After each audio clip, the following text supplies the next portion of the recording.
আচ্ছা, এখন আমরা যেটা পড়বো সেটা হচ্ছে পারমুটেশন অ্যান্ড কম্বিনেশন। আগের দিন ক্লাসে কয়েন আর ডাইস এদের দুজনের ব্যাপারে আমরা পড়েছি। ঠিক আছে, এই পারমুটেশনের ব্যাপারে পারমুটেশন আমরা পরে পড়বো। এখন যেটা পড়বো that is the combination. Combination কথাটার মানে কি? এমনি আমরা চলিত কথায় যা কম্বিনেশন জানি, স্ট্যাটিস্টিক্সের কম্বিনেশন তারই মতো। Number of ways of selecting, কিছু জিনিসকে অনেক জিনিসের ভেতর থেকে খুঁজে নেওয়া। এটা কি? এটা কম্বিনেশন জিনিসটা কি? আমি যদি ফর্মুলাতে বলি, কম্বিনেশন জিনিসটা হলো কি না, অনেকগুলো জিনিস আছে। সাপোজ অনেকগুলো জিনিস আছে, X Y Z M N, অনেকগুলো জিনিস আছে। এর ভেতর থেকে একটা বা দুটোকে আমি সিলেক্ট করে নেওয়া, সিলেক্ট করাকে বলছি কম্বিনেশন। যদি আমি বলি কম্বিনেশন কি না, কম্বিনেশন হচ্ছে এই যে সিলেক্ট করছি, সিলেক্ট করার পদ্ধতিকে বলে কম্বিনেশন। তাহলে কি হচ্ছে? ওয়ে অফ সিলেকশন,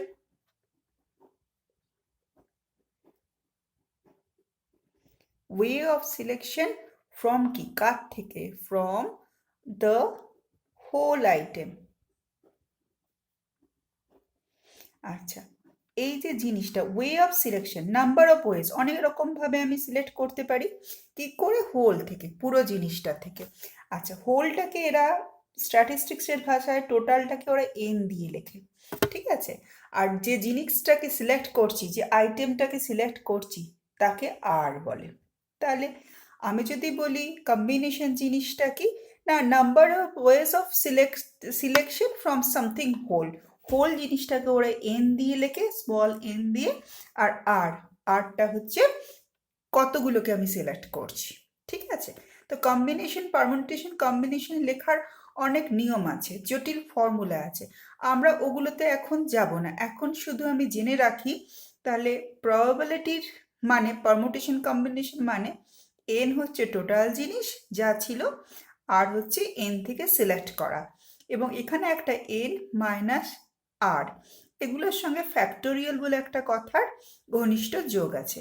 ফ্যাক্টোরিয়াল জিনিসটা কি আমি পরে বলবো, এখনই এই ফর্মুলাটা মনে রাখারও দরকার নেই, শুধু বা বোঝারও দরকার নেই। শুধু আগে আমরা অঙ্ক শিখবো, আগে শুধু জিনিসটা জেনে রাখো। কম্বিনেশন কথাটার মানে হচ্ছে, কম্বিনেশন এই যে কথাটা রয়েছে না, কম্বিনেশন, এই কথাটার মানে হচ্ছে কি, অনেকগুলো জিনিস যেখানে আছে তার ভেতরে কিছু জিনিসকে একটা বিশেষ উপায়ে সিলেক্ট করা, তার মানেই তো কম্বিনেশন। কম্বিনেশন কি?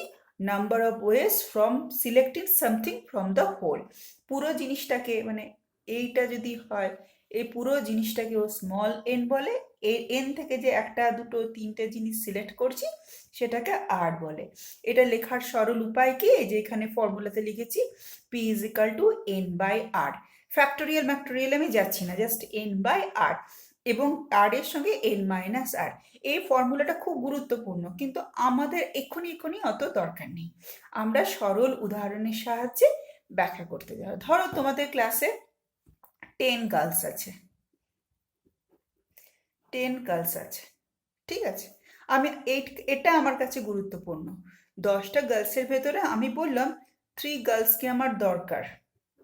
তাহলে 10 গার্লস কি না, টোটাল গার্লস ছিল 10, তাই না? 10 ইজ এ টোটাল গার্লস। তো টোটালটা হচ্ছে কি এন, তার ভেতর থেকে আমি বলছি আমার 3টে গার্লসকে ফাংশন বা নাচ গান করানোর জন্য দরকার আছে, এই 3 গার্লসকে না আর।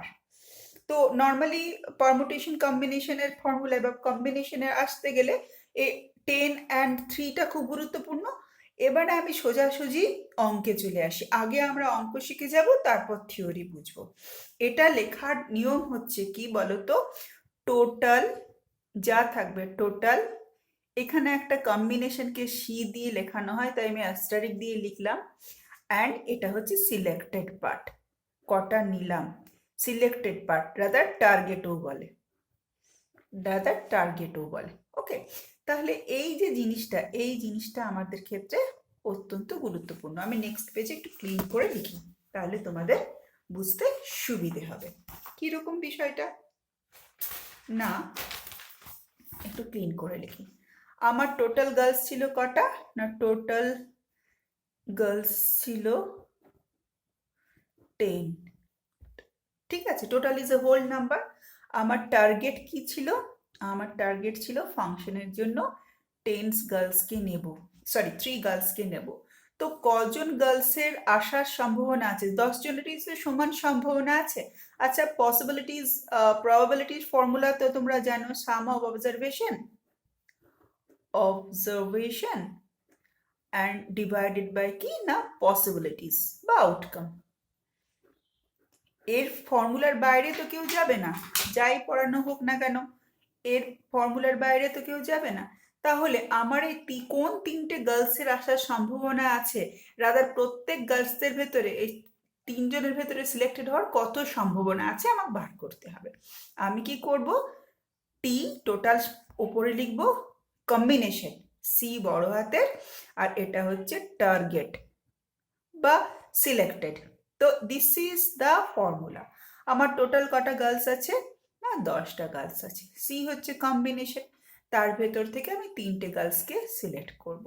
তাহলে এই জিনিসটাকে যদি আমি সলভ করে নিতে পারি ম্যাথামেটিক্সে, তাহলে প্রত্যেকটা গার্লসের সিলেক্টেড হওয়ার চান্স আমি পেয়ে যাব বা প্রবাবিলিটি পেয়ে যাব। এটার জন্য ফ্যাক্টোরিয়াল বলে একটা কথা আছে, সেই ফ্যাক্টোরিয়াল কথার সাহায্যে, জিনিসটার সাহায্যে এর ব্যাখ্যা করা হয়। আমি অত ফ্যাক্টোরিয়ালে যাব না, আগে জিনিসটা বোঝো।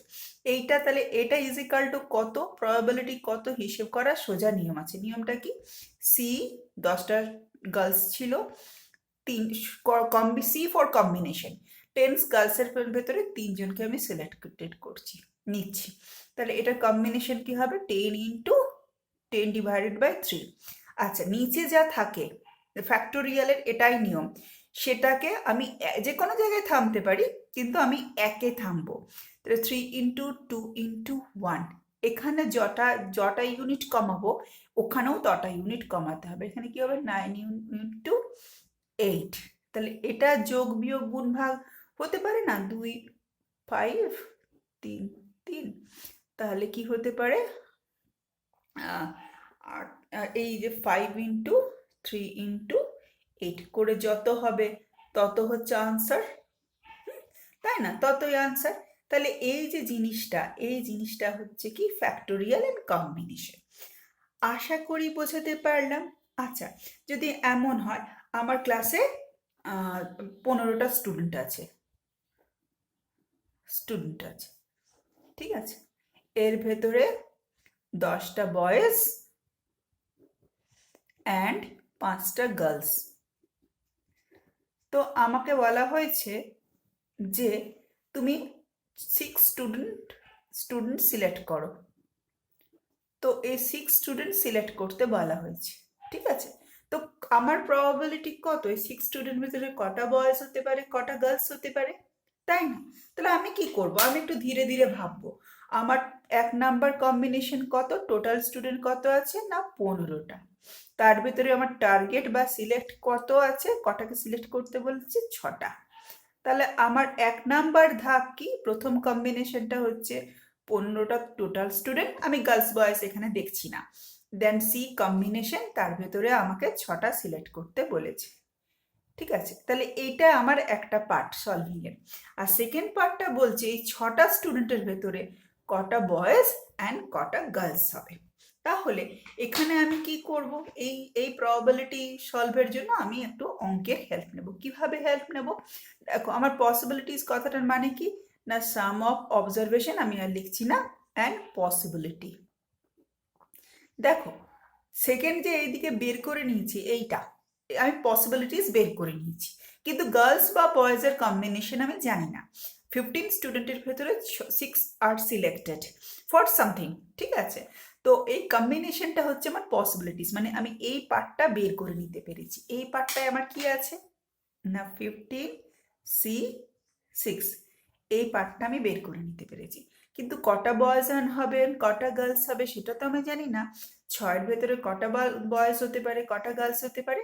তাহলে আমি আরেকবার করে হিসেব করব, গার্লস কটা টোটাল ছিল না, গার্লস টোটাল ছিল আমার 5টা।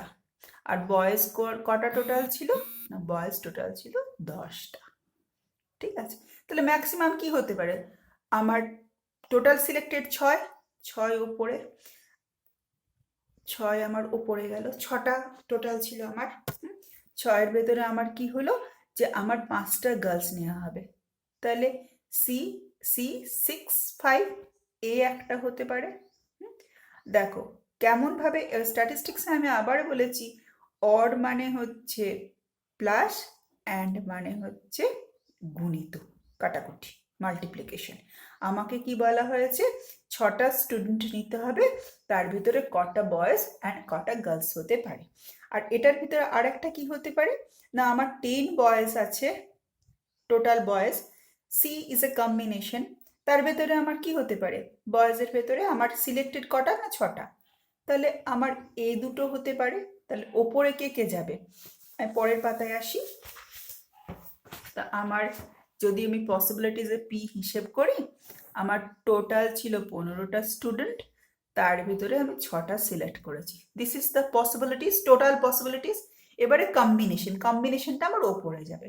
আমার ছিল কি না 6টা সিলেক্ট করতে হবে, আমার টোটাল বয়েস ছিল 10টা, তার ভেতরে আমার কি হবে না কম্বিনেশন, 10টা বয়েসের ভেতরে ম্যাক্সিমাম 6টা আমার বয়স হতে পারে। অথবা অথবা মানে কি অর অর অর মানে কি প্লাস, আমার কি হতে পারে না কম্বিনেশনে আমার টোটাল গার্লস কটা ছিল না 5টা, আর কম্বিনেশন কটা ছিল 6টা। আচ্ছা এখানে আমি একটা কথা বলি, এটা তো তোমার আসল নিয়মের কথা, কিন্তু কখনোই ওপরের সংখ্যাটা ছোট হয় না, ওপরের সংখ্যাটা বড় হয়। তাহলে এইখানের ক্ষেত্রে গার্লসদের ক্ষেত্রে এটা ঘ্যাঁচুচ করে আমি কি লিখবো, 6টা ওপরে দিয়ে দেবো, নিচে সিটা লিখবো, নিচে 5টা লিখবো। এবারে ফ্যাক্টোরিয়ালের গুণভাগের নিয়ম কি না, গুণভাগের নিয়ম হচ্ছে কিরকম, 10 আর 6 লিখবো, 6টাকে কমাবো কি করে, 5 4 3 2 1 1 2 3 4 5, 5 কমাবো, তাহলে 1 2 3 4 5 সমান কমাবো, ওপরেরটা হয়ে গেল, সরি নিচেরটা আমার হয়ে গেল, ওপরেরটা আমার হয়ে গেল, প্লাস আমি কমাবো কি 6, এটা কমাবো কি 5 4 3 2 1, 4 3 2, যোগ বিয়োগ গুণ ভাগ করে নেব, এবং 15টা কীভাবে কমাবো, 6 into 5 into 4 into 3 into 2 into 1, তাহলে 15 into 14 into 13 into 12 into 11 into 10, এই যোগ বিয়োগ গুণের ফল যা হবে সেটাই হচ্ছে আমার প্রবাবিলিটি বয়েজ অ্যান্ড গার্লসের ক্ষেত্রে। আচ্ছা একটু স্লো মোশনে এটা বুঝে দেখবে, জিনিসটা খুব সোজা। This is the basic thing. Total পসিবিলিটিসটা প্রথমে নিচে লিখতে হয়, ডিনমিনেটর হয় টোটাল পসিবিলিটিসটা যার সম্ভাবনা আছে, আর কম্বিনেশন যেটা হয়, কম্বিনেশনগুলো তোমার ওপরে আসে। ঠিক আছে।